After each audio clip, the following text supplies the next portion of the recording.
Hello everyone. तो आज मैं आपको बताने वाली हूँ ऐसी 4 बातें जिन पर अगर आपने गौर किया, ध्यान दिया तो आपका जीवन बदल जाएगा। सबसे पहली बात है, कोई परिपूर्ण नहीं होता। इसका अर्थ है कोई परफेक्ट नहीं होता। जब भी हम जन्म लेते हैं तब कोई ना कोई कमी हम में ज़रूर होती है। कुछ लोग होते हैं जो बहुत ज़्यादा स्ट्रॉन्ग होते हैं पर उनके अंदर भी उन्हें किसी चीज़ से डर लगता होगा। कुछ लोग होते हैं जो स्ट्रॉन्ग नहीं दिखते हैं पर उनके अंदर बल ज़्यादा होता है। मतलब हर इंसान जो है उसके अंदर कोई ना कोई कमी ज़रूर होती है। तो वो कमी से अगर हम लड़ते हैं, उसे पराजित करते हैं उस कमी को, तब हम उससे बाहर आ सकते हैं।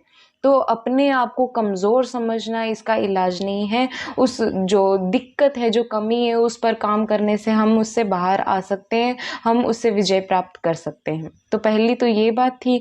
और दूसरी बात है, वर्तमान में रहना सीखो। मतलब जो है अभी है। हम कई सारे प्लान्स हैं वो फ्यूचर पे छोड़ देते हैं कि भविष्य में हम ये करेंगे, जो भूतकाल था उसमें हमने ये किया था, वो किया था, और भविष्य में हम ये करेंगे, ये प्लान करेंगे, वो प्लान करेंगे। तो उस प्लानिंग के अंदर आपका जो ये वर्तमान जो चल रहा है वो बीतता जा रहा है, समय आपका बीत रहा है, ये जो आपकी जिंदगी है वो निकल रही है। आप भविष्य के प्लानिंग में वर्तमान खो रहे हैं अपना। तो ये हुई दूसरी बात। तीसरी चीज़ है ज्ञान प्राप्ति। हमें हर चीज़ का ज्ञान होना चाहिए।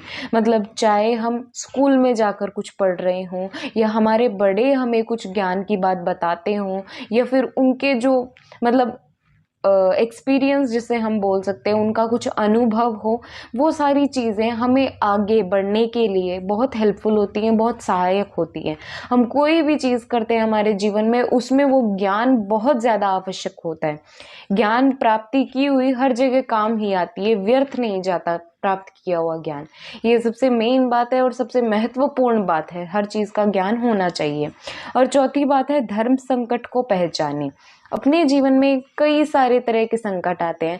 मतलब हर इंसान के जीवन में एक ऐसा समय ज़रूर होता है जब वो हर चीज़ अपनी हार जाता है। मतलब उसके सपने जो हैं वो टूट जाते हैं, या फिर उसे आगे अच्छी तरह बढ़ने की कोई गुंजाइश नहीं नज़र आ रही होती है, या मतलब ऐसा एक समय जिसमें वो सब कुछ सारी चीज़ों की तरफ से हार मान चुका होता है। तो उस समय में पहचानो कि आखिर परिस्थिति क्या है और मैं कैसे इसे बदल सकता हूँ, क्यों ऐसी परिस्थिति उत्पन्न हो गई है मेरे सामने। तो ये सारी 4 बातें आपको ध्यान रखनी है, जो आपके जीवन में बहुत काम आने वाली है। ये सारी बातें श्री कृष्ण द्वारा बताई गई थी, तो हमें इन पे काम करना चाहिए। धन्यवाद।